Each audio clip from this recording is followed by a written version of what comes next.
Bismillah,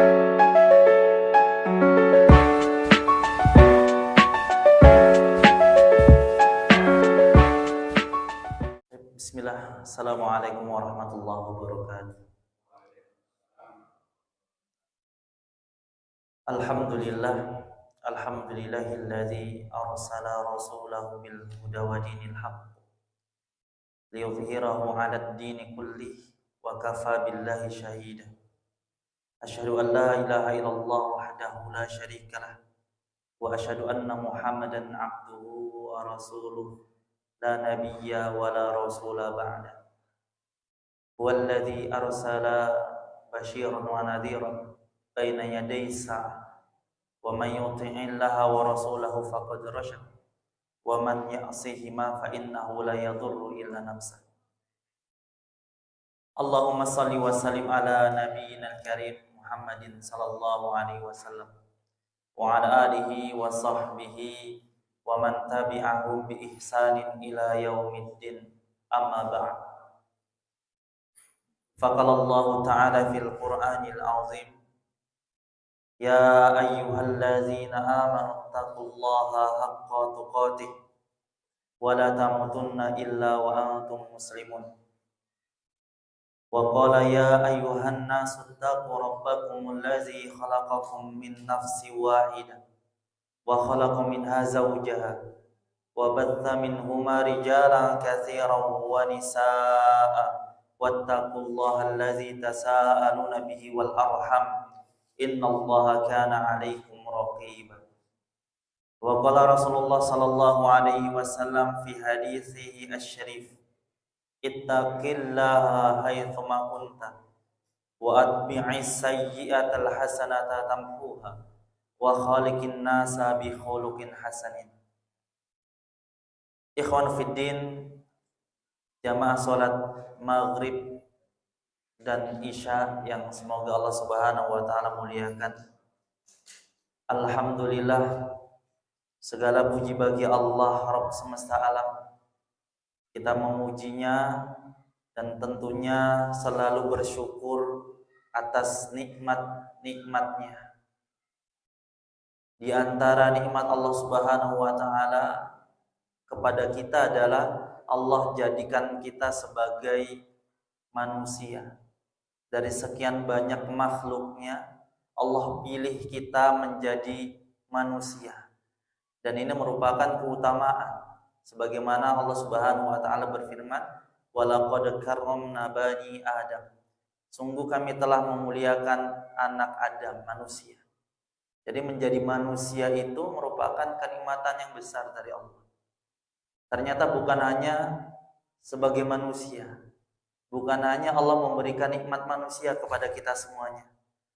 Dari sekian banyak manusia di muka bumi ini, Allah memilih kita sebagai manusia-manusia yang beriman kepadanya. Betapa banyak manusia di muka bumi ini, tapi Allah memberikan nikmat iman. Dan ini merupakan nikmat yang paling agung. Sehebat apapun manusia, jika tidak memiliki iman, maka sama saja dia akan dihancurkan oleh Allah Subhanahu wa taala kelak di akhirat. Dan nikmat iman adalah satu kunci masuk surga. Ini keyakinan kita yang harus kita benar-benar pegang. Dan ternyata bukan hanya sekedar nikmat iman. Dari sekian banyak orang beriman di muka bumi ini, Allah memilih kita sebagai orang-orang yang beriman lagi menuntut ilmu. Dan merupakan luar biasa keutamaan bagi orang-orang yang menuntut ilmu. Banyak sekali ayat-ayat Allah, hadis-hadis Nabi menjelaskan bahwasanya orang yang menuntut ilmu itu memiliki keutamaan yang besar. Di antaranya hadis Nabi SAW, "Man salaka tariqan yaltamisu fihi ilman, sahalallahu lahu bihi tariqan ilal jannah." Barang siapa yang berjalan ke suatu tempat dalam rangka untuk thalabul ilmi, untuk menghadiri majelis taklim, maka Allah akan mudahkan jalan menuju surga Allah Subhanahu wa taala. Jadi datangnya Bapak Ibu sekalian dari rumah ke masjid dengan niat untuk hadir di majelis taklim, maka merupakan satu keutamaan dari Allah Subhanahu wa taala. Dalam hadis yang lain Rasulullah sallallahu alaihi wasallam bersabda, "Man yuridillahu bihi khairan yufaqihu fiddin." Barang siapa yang Allah kehendaki pada diri seorang itu kebaikan, maka dia akan pahamkan ilmu agama. Jadi banyak sekali keutamaan para penuntut ilmu. Meskipun mungkin Bapak Ibu sekalian enggak mondok di pesantren, tapi dengan rutin menghadiri kajian ilmu, maka sama saja Allah akan memberikan keutamaan yang besar. Karena hakikat ilmu itu bukan banyaknya hafalan hadis ayat Allah yang dihafal, tapi hakikat ilmu adalah amal. Sebanyak apapun seorang menghafal Al-Quran, menghafal hadis-hadis Nabi, tapi kalau jauh perilaku kehidupannya dari ilmu tersebut, maka sejatinya dia bukan berilmu. Makanya kata Ibnu Mas'ud radhiyallahu anhu, laisal mar'u taqiyan hatta yakuna bihi aliman wa la yakuna bihi aliman hatta yakuna bihi amilan.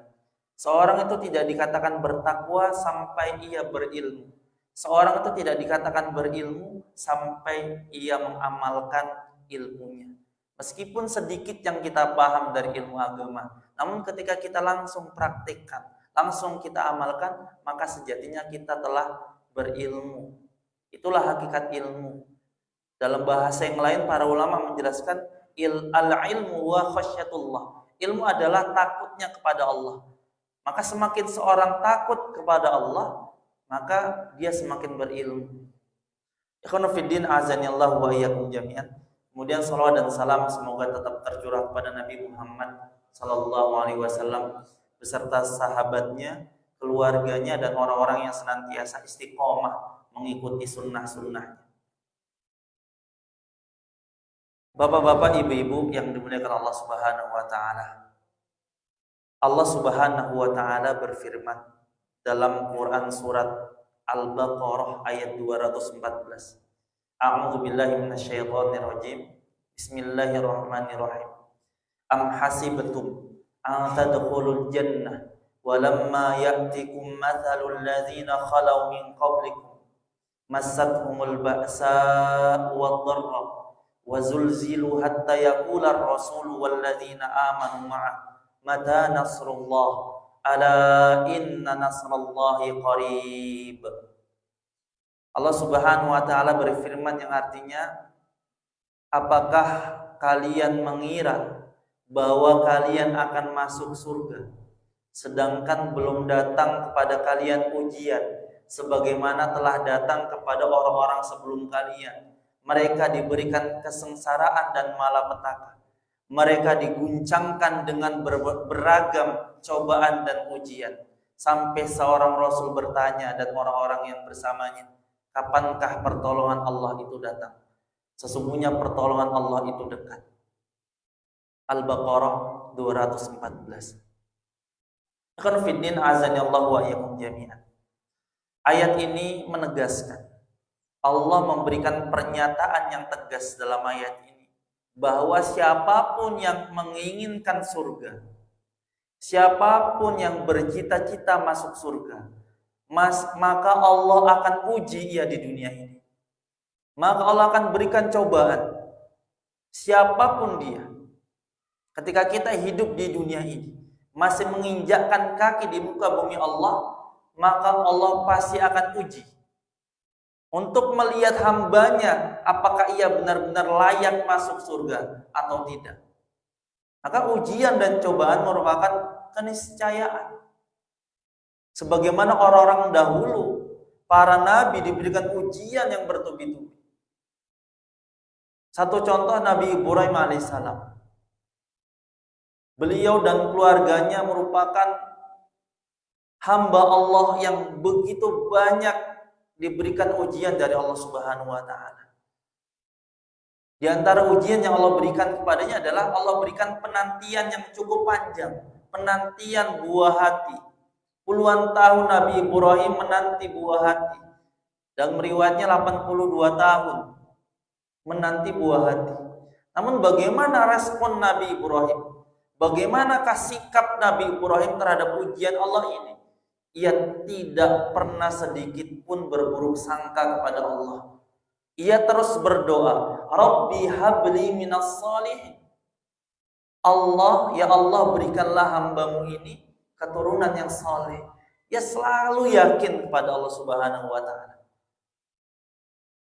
Di saat dan akhirnya Allah Subhanahu wa Ta'ala berikan keturunan, yaitu Nabi Ismail alaihissalam.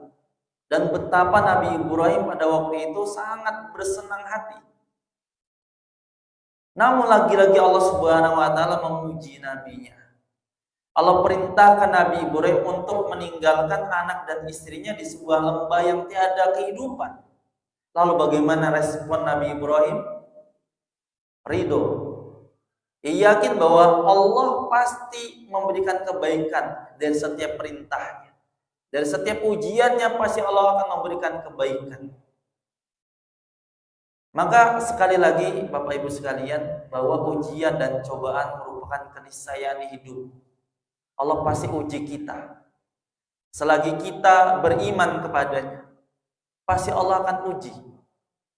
Maka satu pernyataan keyakinan yang harus segera kita sadari adalah bahwa tidak ada hal yang paling kita butuhkan dalam hidup ini selain pertolongan Allah. Pertolongan Allah. Enggak ada hal yang paling kita butuhkan kecuali pertolongannya. Kenapa paling kita butuhkan pertolongan Allah? Karena kita adalah hamba Allah yang lemah, hamba Allah yang enggak berdaya tanpa pertolongannya, hamba Allah yang teramat lemah. Tidak ada daya tanpa pertolongan Allah Subhanahu wa Ta'ala. Makanya ketika Umar bin Khattab radhiyallahu anhu, ketika beliau menjabat sebagai khalifah, tatkala beliau ingin melepas kepergian pasukan kaum muslimin untuk pergi ke medan perang. Sebelum kepergian pasukan kaum muslimin, beliau memberikan beberapa nasihat.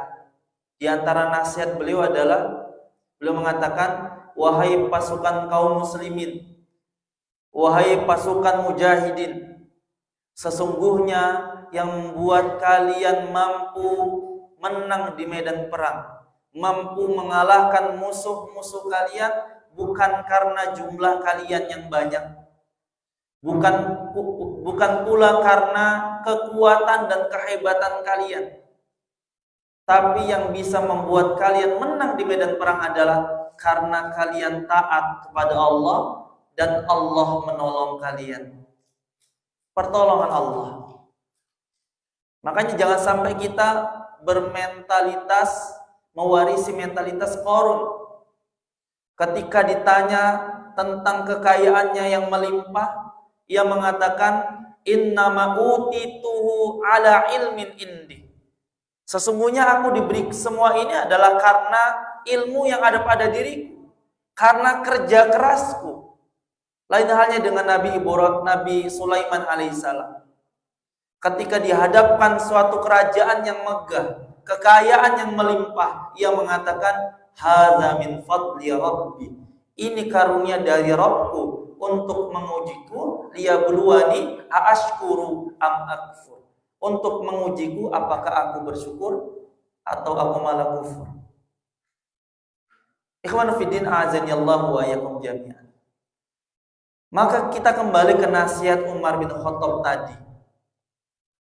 Seolah-olah beliau mengatakan kepada kita, wahai hamba-hamba Allah, wahai saudara-saudaraku sekalian, sesungguhnya yang bisa bikin masalah-masalah kita selesai, yang bisa bikin hajat-hajat kita tercapai, apapun itu, yang bisa membuat hutang-hutang kita lunas, yang bisa membuat bisnis kita bangkit lagi mungkin sempat jatuh, yang bisa membuat rumah tangga keluarga kita harmonis kembali mungkin sempat mendapatkan masalah, yang bisa membuat kita mendapatkan jodoh setelah sekian lama menanti jodoh, yang membuat kita bisa mendapatkan keturunan setelah sekian lama menanti buah hati. Demi Allah, bukan semata-mata karena kepintaran kita, bukan semata-mata karena kerja keras kita, usaha kita, ikhtiar kita, tapi demi Allah yang bisa membuat kita sampai pada itu semua adalah karena Allah menolong kita, karena pertolongan Allah. Maka jangan sampai kita mengikuti Qarun sehingga Allah hancurkan Qarun dengan kesombongannya. Maka kita harus mengikuti mentalitas Nabi Sulaiman. Dua hamba Allah yang diberikan ujian harta kemewahan, tapi masing-masing lain beda dalam merespon ujian dari Allah. Allah hancurkan Qarun dan Allah berikan keberkahan kepada Nabi Sulaiman. Maka ikhwan fiddin azani Allah wa iyyakum jami'an, sekali lagi bahwa tidak ada hal yang paling kita butuhkan dalam hidup ini kecuali pertolongan Allah Subhanahu wa taala, pertolongannya. Lalu pertanyaannya, bagaimana cara mendapatkan pertolongan Allah?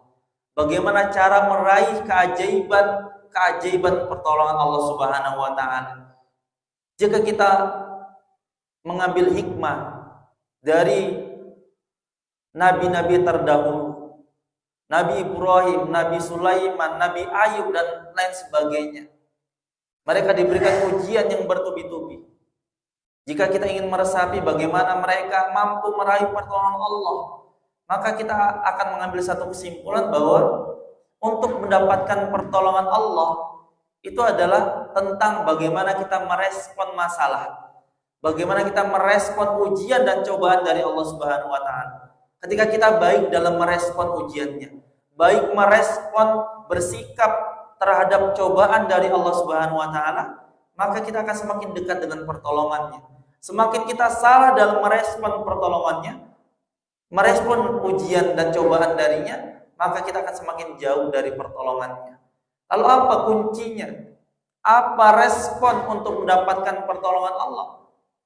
Ada 3 kunci atau 3 respon untuk mendapatkan keajaiban pertolongan Allah Subhanahu wa taala.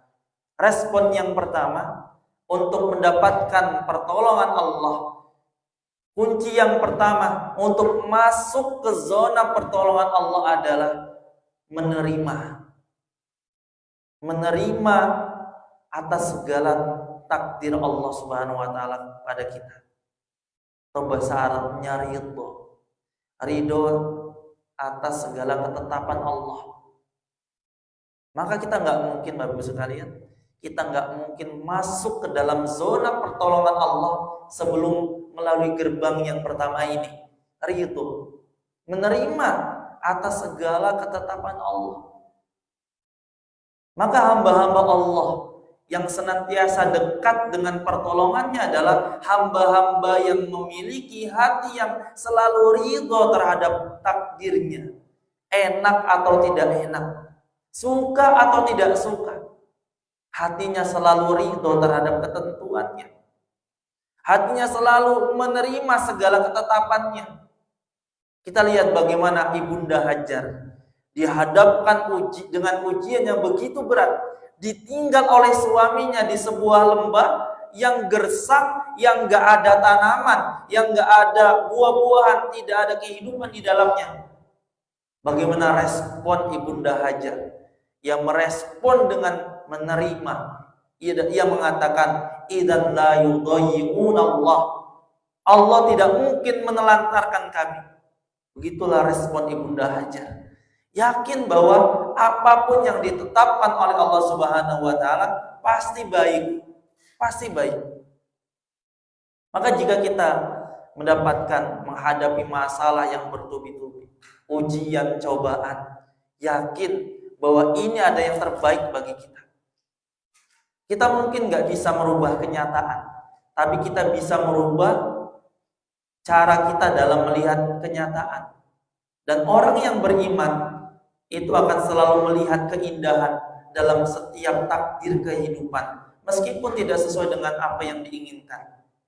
Makanya Nabi Muhammad SAW memuji pribadi orang yang beriman, memuji kepribadian orang yang beriman. Dalam sebuah hadis beliau mengatakan, ajaban li amril mu'min, sungguh menakjubkan kepribadian, sungguh menakjubkan urusan orang yang beriman. Inna amrahu kullahu lahu khair. Kenapa menakjubkan? Karena setiap urusan, segala urusannya baik baginya.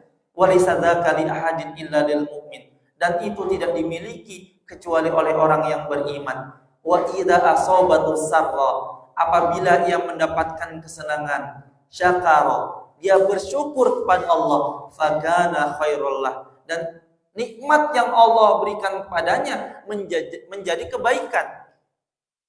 Bukan sebaliknya. Tidak seperti Qarun ataupun Fir'aun, diberikan kenikmatan yang besar, tapi kenikmatan itu yang menghancurkannya. Bagi orang yang beriman tidak. Allah berikan nikmat baginya menjadi kebaikan. Ia gunakan nikmat Allah Subhanahu wa taala untuk senantiasa taat kepada Allah.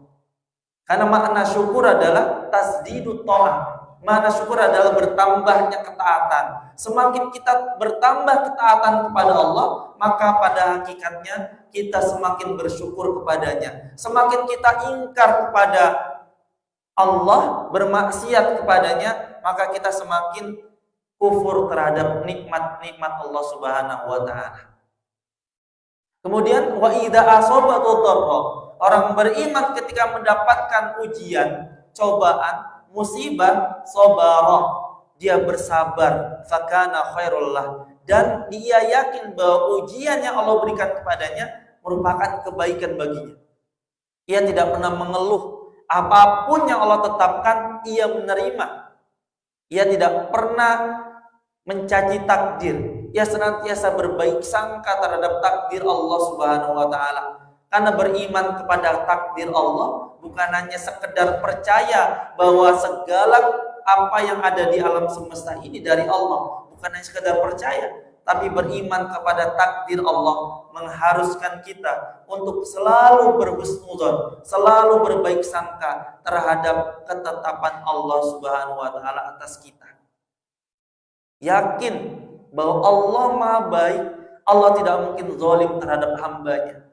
Ketika kita benar-benar menerima, hati kita ridho terhadap takdirnya, maka Allah akan berikan kemudahan-kemudahan. Yakin itu. Karena Allah Subhanahu wa taala berfirman, fa inna ma'al usri yusra. Bersama kesulitan pasti ada kemudahan. Bersama kesulitan pasti ada kemudahan. Allah Subhanahu wa taala berfirman dalam ayat yang lain, asa an takrahu syai'an fa huwa khairul lakum. Boleh jadi apa yang kita anggap buruk itu baik bagi kita. Maka jika kita dihadapkan dengan masalah yang berat, bisa jadi masalah ini merupakan kebaikan bagi kita. Bisa jadi selama ini kita lalai dari Allah, dengan adanya musibah, dengan adanya cobaan, sebenarnya Allah ingin kita dekat dengannya. Allah ingin kita semakin dekat dengannya, semakin taat kepada Allah Subhanahu wa taala. Maka dengan ujian yang Allah timpakan kepada kita, ketika kita menerima ridho terhadap takdirnya, maka disitulah kunci pertama, gerbang pertama untuk meraih keajaiban pertolongan Allah Subhanahu wa taala. Kemudian untuk meraih keajaiban pertolongannya, kunci yang kedua atau respon yang kedua adalah setelah hati kita menerima, hati kita ridho, yang kedua adalah setelah menerima, lisan kita mengadu, berdoa kepada Allah Subhanahu wa taala. Berdoa kepadanya. Karena orang yang berdoa kepada Allah, orang yang senantiasa berdoa kepadanya, artinya ia benar-benar pasrah kepada Allah. Ia hanya bersandar kepada Allah, bukan kepada makhluk. Ia senantiasa bertawakal kepada Allah dengan doanya. Karena doa adalah senjata orang yang beriman. Semakin kita banyak berdoa, artinya kita semakin membuktikan bahwasanya kita adalah seorang hamba Allah yang benar-benar lemah, yang benar-benar tak berdaya tanpa pertolongan Allah. Sehingga ketika kita berdoa, ketika kita benar-benar berdoa kepadanya, maka Allah pasti akan mengabulkan. Meskipun kita mungkin tidak sadar bahwa Allah memberikan kemudahan-kemudahan hidup. Dengan doa itu Allah akan memberikan pertolongannya.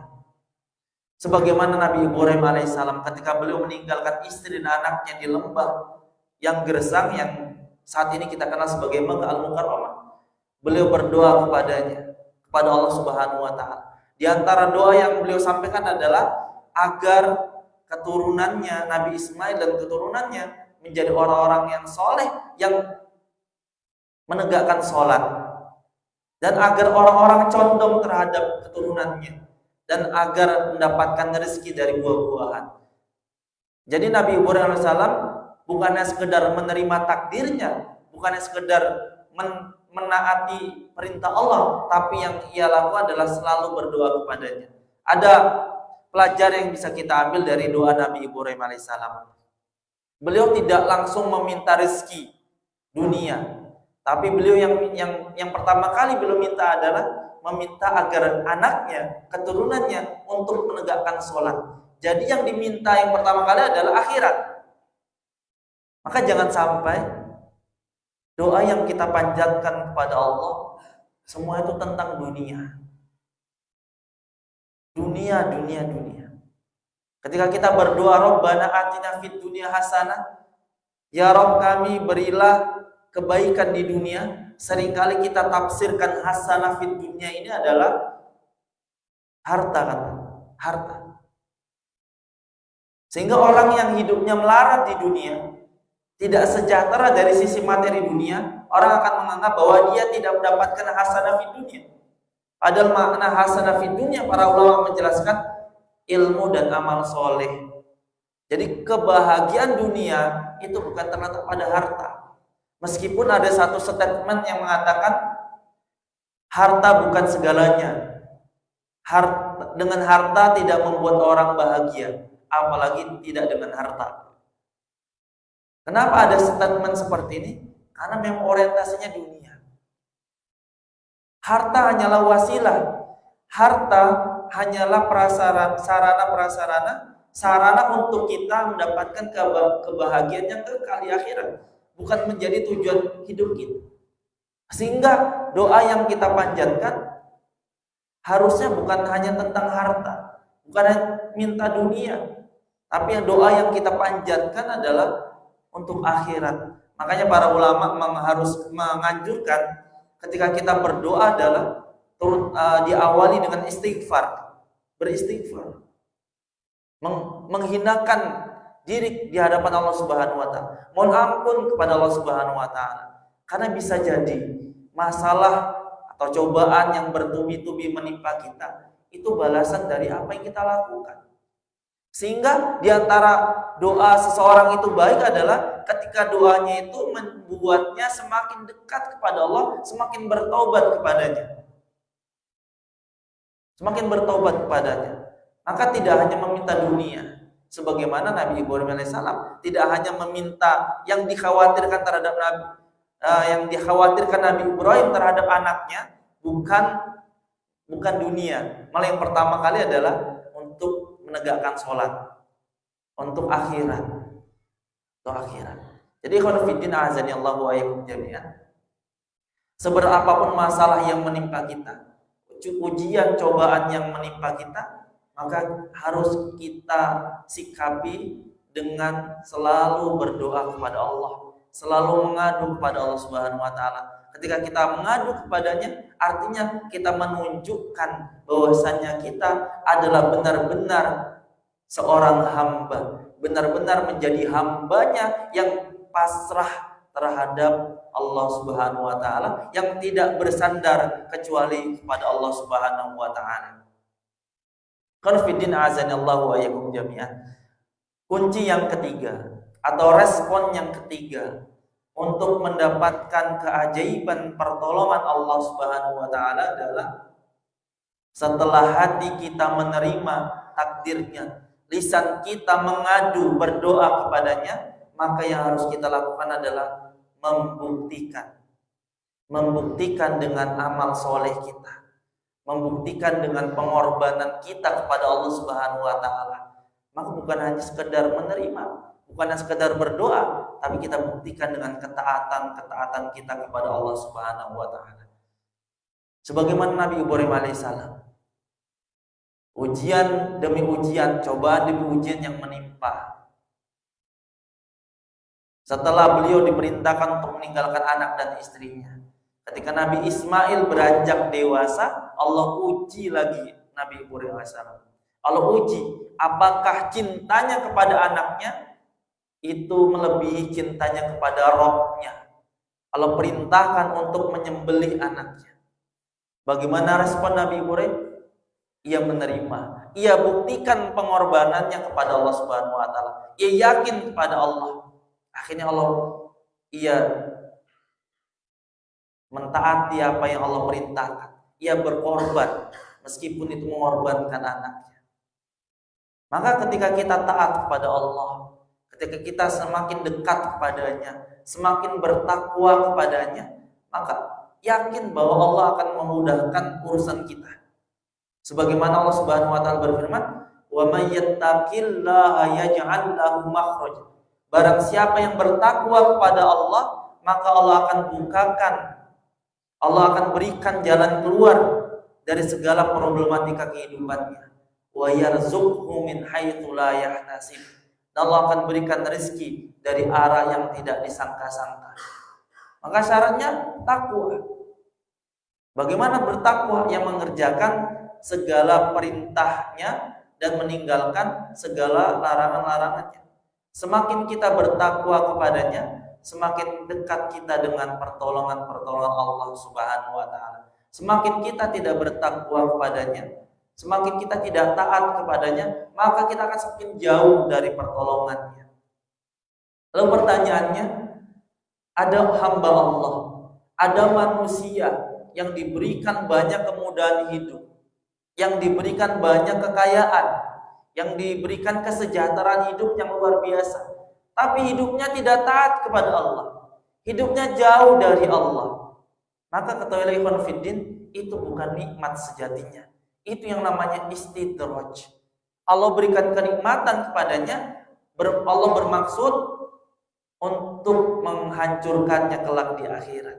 Di dunia diberikan nikmat yang begitu banyak, semakin lalai jauh dari Allah, semakin tidak mengenal dari Allah, maka sejatinya Allah ingin hancurkan ia. Itu yang dinamakan istidraj. Makanya saya teringat dengan perkataan Agus Baha, ya, kenal Pak ya semuanya. Beliau mengatakan, lawan cinta itu bukan benci. Lawan cinta itu bukan benci sejatinya. Ada yang lebih dahsyat daripada benci. Lawan cinta itu tidak peduli. Artinya ketika orang itu diberikan nikmat yang luar biasa, tapi dia malah jauh dari Allah, artinya Allah tidak lagi peduli kepadanya. Allah semakin benci kepadanya dengan tidak peduli kepadanya. Sehingga ia dibiarkan untuk selalu lalai dari Allah. Lalai dari ketaatan kepada Allah, hingga akhirnya Allah campakkan dia ke jurang neraka. Na'udzubillah.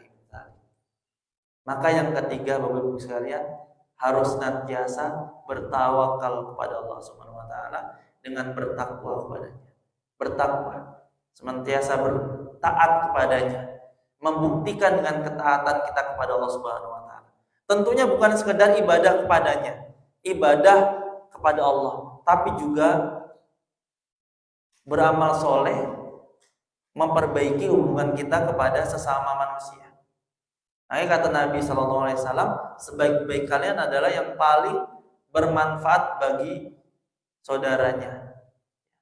Jadi bukan sekedar ibadah kepada Allah, tapi juga harus memperbaiki hubungan kita kepada sesama manusia. Tidak berlaku zalim, tidak menyakiti hati orang lain. Makanya Allah Subhanahu wa taala berfirman, "Wa qulu lin-nasi husna." Berbicaralah kepada orang lain dengan baik. Lalu pertanyaannya, bagaimana perkataan yang baik itu?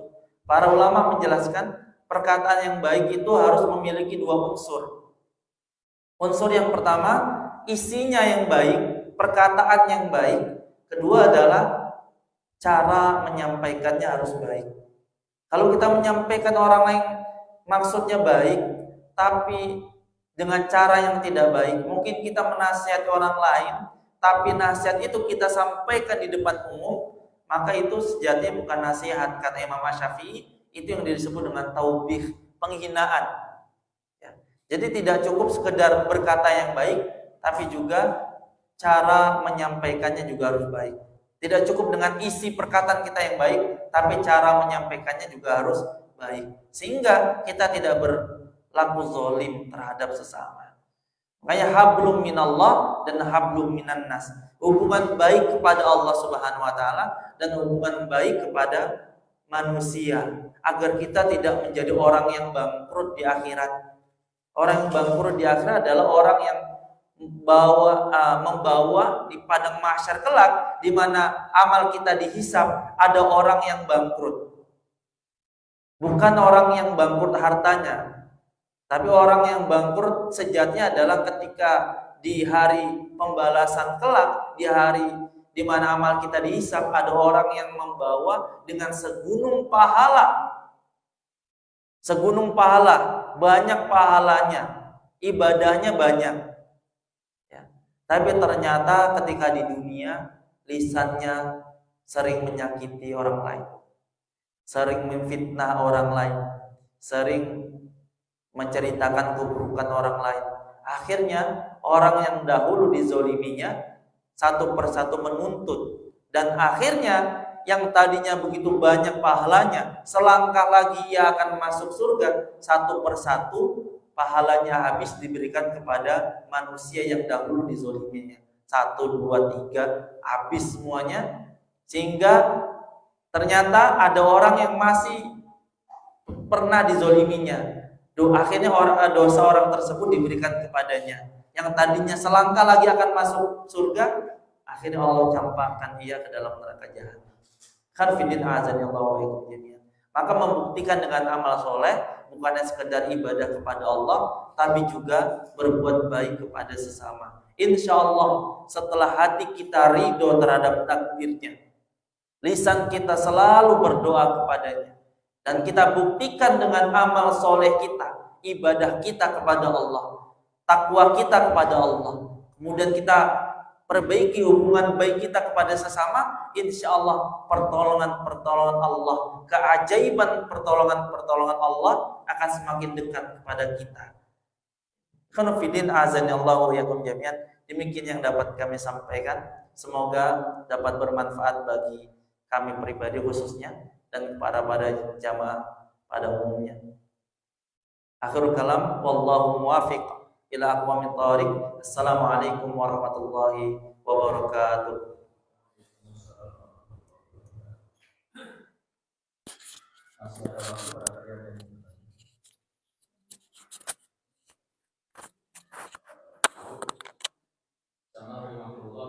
Pada ibaratnya setiap kita itu pasti akan diuji.